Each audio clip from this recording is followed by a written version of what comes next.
Point ये आ गया आप लोगों का। भट्टी साहब, अदलिया की आज़ादी तो एक लतीफ़ा है, ना कल कभी आज़ाद थी ना आज है, और ज़ुबैर साहब की ख्वाहिश है कि आज से हो जाए, नहीं होगी।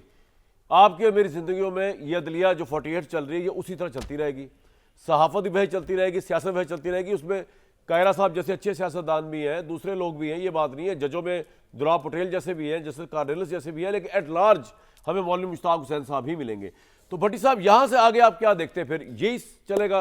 वो तारिक फजल साहब ने कहा है जी 8 फरवरी तक इमरान खान की मुलाकात बंद रहेगी, मतलब मामला अदालत का है, बयान हुकूमत दे रही है।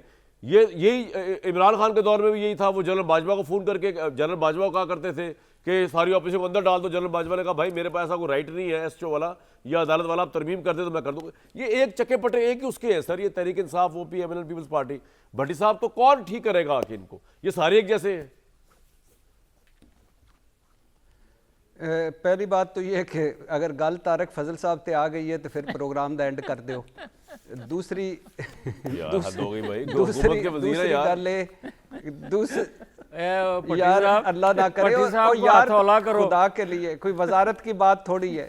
नहीं मेरे भाई है वो यार, उनके खिलाफ जिन्ना दे बिठा के तुसी गल्लां करदे हो, जिन्ना दे तुसी हवाले देंदे हो, उन्हां नूं पता को नहीं हुंदा उन्हां कहना की हुंदा है। और उनसे तारक फजल साहब से ज्यादा बाख्तियार मेरा भाई कामरान शायद है। कोई इनको आप हिदायत दे ताकि ये हिदायत भट्टी साहब, इन्फॉर्मेशन तो तारिक साहब के पास आ सकती है ना। उन्होंने एक इन्फॉर्मेशन दी है एज अ वजीर कि जी वो 8 फरवरी तक इमरान खान की मुलाकात नहीं हो सकेगी, क्योंकि 8 फरवरी को उन्होंने यौम सियाह, मैं गवाह हूं, यौम सियाह क्यों मनाया जा रहा है यार?